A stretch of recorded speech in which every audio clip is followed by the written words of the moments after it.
So picture this, 31-year-old woman from Queens, New York, 2 months pregnant, boards a plane, flies all the way to Florida, right?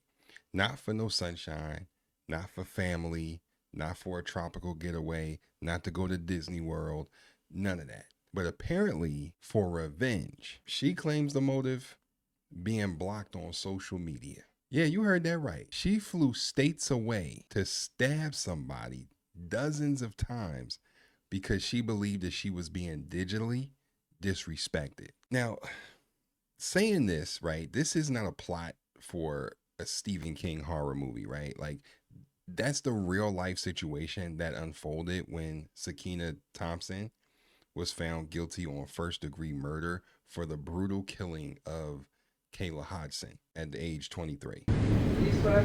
Over 2 hours of testifying in her own defense, Sakina Thompson told jurors she was jealous of the relationship her boyfriend had with the victim, Kayla Hodgson. A little, I guess you could say, jealous and insecure. Thompson admitted to flying from New York to Tamarack in July of 2022, in part to confront Hodgson about the relationship, hoping to convince the other woman to stop. This video shows Thompson showing up unexpectedly at Hodgson's Tamarack apartment at 4 o'clock in the morning. When Hodgson let her in, Thompson says a conversation about their love triangle quickly turned sour. Thompson says Hodgson hit her over the head with a hookah. She just starts grabbing my hair and punching me, and I'm on the floor. I'm kicking. I'm trying to get up to fight back at this point because now it's a fight.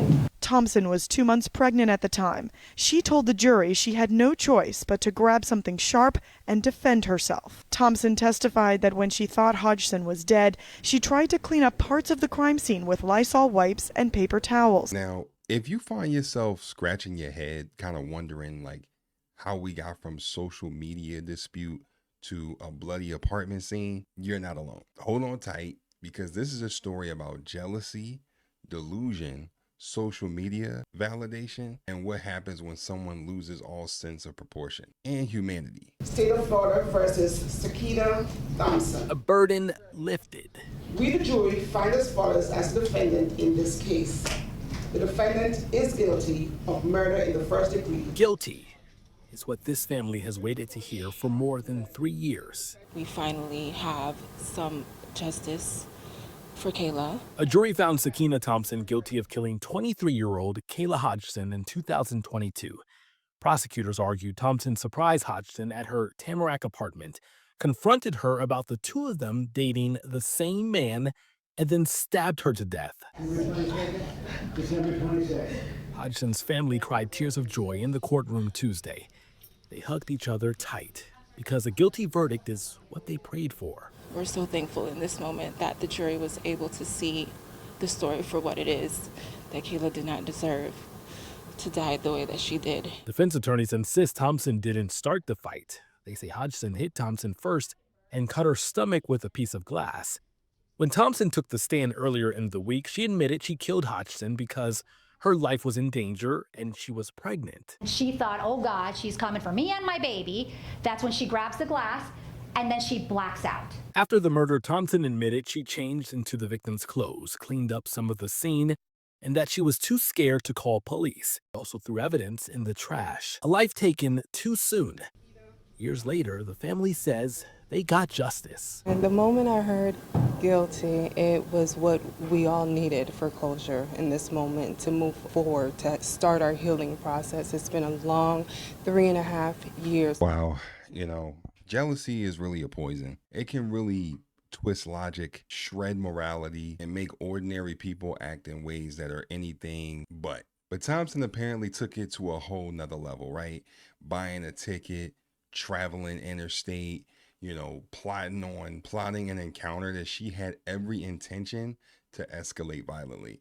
Just look at what she was wearing when she went to the chick's apartment. First of all, how'd you even find the apartment? You know what I'm saying? That's a whole different story, but we're going to get into that. It's ridiculous. Now, prosecutors say she did just that, right? She went there with the intention to do exactly what she did. She wasn't simply upset that the new girlfriend existed. She was furious that the new girlfriend had her blocked digitally, right, on social media. Now, in court, Thompson claimed that she blacked out during the murder and regained consciousness in a pool of blood. She said that she was walking over it. She said, I was walking in a pool of blood. She said that this was an act of self-defense because the girlfriend had allegedly slashed her with a glass from a hookah. Now, if you have trouble following that mental geometry, then you're not alone. The defense narrative requires us to believe in a dramatic blackout mid-stabbing followed by selective amnesia. But what's more astonishing is that Thompson admitted she changed out of her bloody outfit, put on the victim's clothes, and tried to clean up parts of the scene. So already right there, you knew what you was doing. Like, you clearly weren't that out of whack if you were trying to clean up the mess that you made. Now, if you're gonna argue self-defense, these are very odd choices, okay? It's like trying to insist that your car crash was an act of self-preservation while pouring gasoline on the engine and stomping on the accelerator. Now, the jury was unimpressed. They saw this as premeditation, which is exactly what it was, and not protective instinct. One of the darkest ironies here is that Thompson asked to meet Hodgson at her apartment to talk woman to woman. Now that right there is already a red flag. Most of you ladies out there know anytime a chick want to meet with you woman to woman or talk with you woman to woman, it's always some bullshit. That phrase usually is used to connote directness, honesty, emotional sharing. Here, it became a prelude to a massacre. It's almost poetic, right? Like, let's talk like women, and then one ends up dead. It's a very grotesque inversion of what civilized discourse between people is supposed to be. Now, we need to pause and reflect here. Was being blocked on social media really the spark? Maybe, but only superficially, right? The underlying thing here was jealousy, insecurity, which she said, and a world view in which social media actions are interpreted as existential threats. In a culture where being seen online and likes are currency, to be blocked is to be banished to the underworld. And to be banished by someone you feel entitled to proximity is, in the mind of someone, unwell. In other words, the block was not the cause so much as the excuse. The justification conjured in her mind, already tilted by rage. Now, let's not forget the real victim here, right? Kayla Hodgson, she was 23. She was a waitress with her whole life ahead of her. She didn't deserve to be done this way and to be stabbed dozens of times in her own home. Now, according to prosecutors, she was ambushed in her home. Her family who attended the courtroom expressed that no one deserved to die so brutally. And then there is the baby that was never born. 2 months pregnant at the time, Thompson claimed that she was protecting her child, but in doing so, she committed a violent crime that extinguished another life entirely. So that was extremely selfish on her part. Like, if that's what you call protection, it's a very hollow one. The emotional wreck left behind in the lives of loved ones and the memory of supporters is, like, you can't even put it into words. We don't live in a vacuum, right? We live in a society that lives on stories of passionate rivalries, romantic obsession, and betrayal. Our culture too often treats emotional volatility like a forgivable trait in relationships, right? Oh, they were just jealous. She lost her cool. He couldn't help himself. But what happened here is not a momentary lapse of judgment. Like,